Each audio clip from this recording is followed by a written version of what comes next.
Hello दोस्तों, आप सभी का मेरे YouTube channel smart study by Arvind पे हार्दिक स्वागत है। मैं अरविंद कुमार। मैं आपको कराऊंगा जीएस के 5 क्वेश्चन। एक क्वेश्चन तो 5 होंगे, लेकिन इसमें नंबर ऑफ क्वेश्चन कम से कम जो कंटेंट कराऊंगा उससे बनेंगे 50, जो आपके एग्जाम के पॉइंट ऑफ व्यू से काफ़ी इंपॉर्टेंट होंगे। आइए स्टार्ट करते हैं। पहला क्वेश्चन है कि बुद्ध ने अपना पहला उपदेश कहाँ दिया था। तो इसके 4 ऑप्शन है। पहला ऑप्शन है सारनाथ, दूसरा है वैशाली, तीसरा है पावापुरी, चौथा है इनमें से कोई नहीं।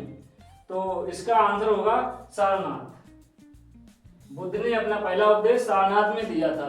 तो अब डालिए हेडिंग महात्मा बुद्ध। तो महात्मा बुद्ध के बारे में मैंने कुछ पॉइंट लिखे हैं, आइए इनके बारे में जानते हैं। पहला पॉइंट है कि इनका जन्म कहाँ हुआ था और कब हुआ था। तो इनका जन्म हुआ था 563 ईसा पूर्व में।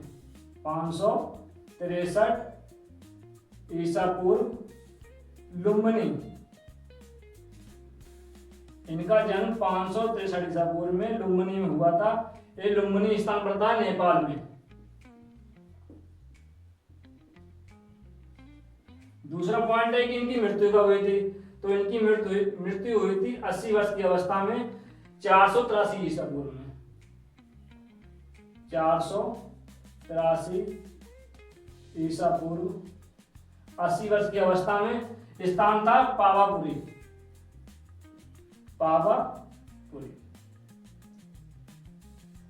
अगला पॉइंट है कि इन्होंने अपना पहला उपदेश कहाँ दिया था। ये मैंने आपको बताया क्वेश्चन में सारनाथ। तो इन्होंने अपना पहला उपदेश दिया था सारनाथ में। सारनाथ। अब अगला पॉइंट आता है कि सर्वाधिक उपदेश कहाँ दिए थे। इनका पहला उपदेश तो सारनाथ है, लेकिन सर्वाधिक उपदेश दिए थे इन्होंने श्रावस्ती में। श्रावस्ती। अगला आता है कि ज्ञान प्राप्ति। इनको ज्ञान कहाँ प्राप्त हुआ, कहाँ पर हुआ, कौन नदी किनारे हुआ। तो सुनिए, इनको ज्ञान प्राप्त हुआ था बोध गया में। बोध गया। नदी का नाम था निरंजना नदी। निरंजना नदी। पीपल के वृक्ष के नीचे। पीपल के पेड़ के नीचे। जब इन्होंने घर छोड़ा था तो घर त्याग की घटना को क्या कहा गया। तो इसका पॉइंट होगा कि महाभिनिष्क्रमण।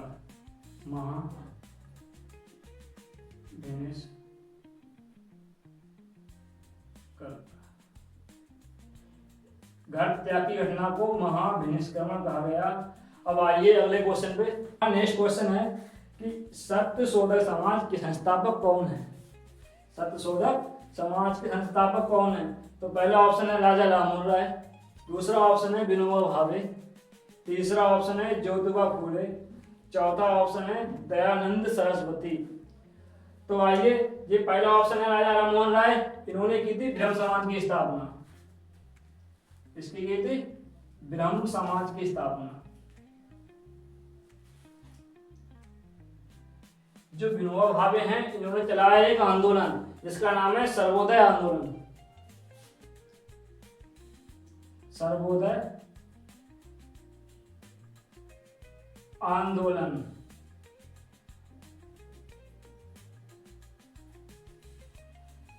चौथा ऑप्शन है दयानंद सरस्वती। इन्होंने स्थापना की थी आर्य समाज की। आर्य समाज। इनसे एक क्वेश्चन आता है कि इन्होंने आर्य समाज की स्थापना कब की थी। तो इन्होंने की थी 1875 ईस्वी में। अब इन्होंने कब की थी स्थापना। तो इन्होंने की थी 1828 में। इसका आंसर होगा ज्योतिबा फूले। ज्योतिबा फूले ने इसकी स्थापना की थी 1873 ईस्वी में। इसका राइट आंसर है ऑप्शन सी, ज्योतिबा फूले। अब एक क्वेश्चन है कि ब्रह्म समाज की स्थापना की राजा राममोहन राय ने। तो अगला आता है कि आदि ब्रह्म समाज की स्थापना किसने की। आदि ब्रह्म समाज। तो इसका आंसर होगा देवेंद्र नाथ टैगोर। आइए मिलते हैं नेक्स्ट क्वेश्चन। क्वेश्चन नहीं। तो हमारा अगला क्वेश्चन है कि प्रमुख शास्त्रीय नृत्य कितने हैं। तो इसमें पहला ऑप्शन है 4, दूसरा है 8, तीसरा है 12, चौथा है 5। तो इसमें राइट आंसर है 8।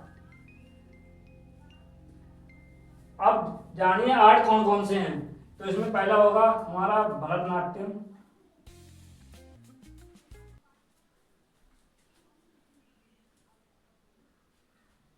ये हमारा है तमिलनाडु में, तमिलनाडु में। दूसरा है हमारा कथकली,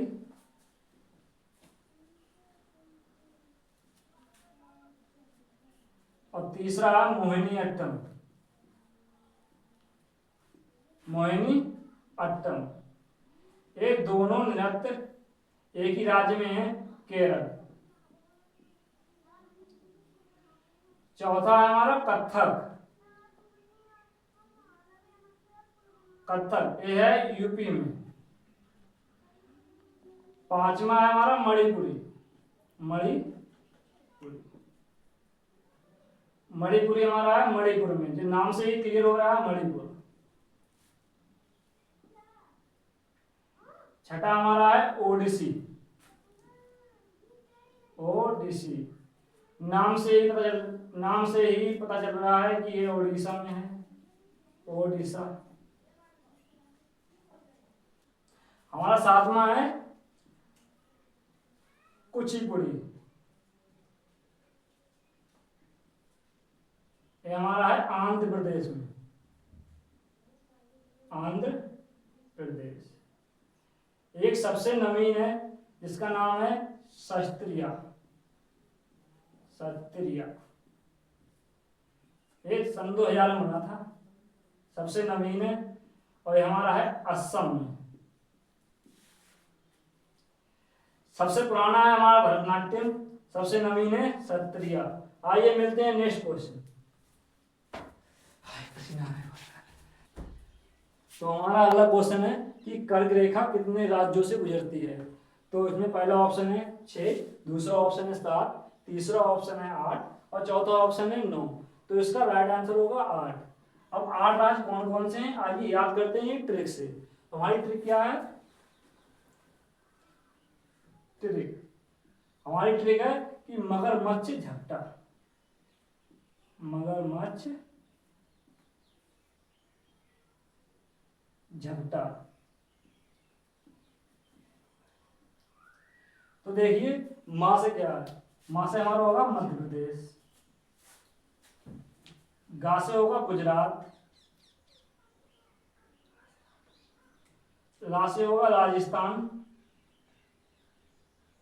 अब दोबारा मां आया, इससे होगा मणिपुर, मिजोरम, इससे होगा मिजोरम। अब ये छा से होगा छत्तीसगढ़, छत्तीसगढ़। अब आया झा से होगा झारखंड,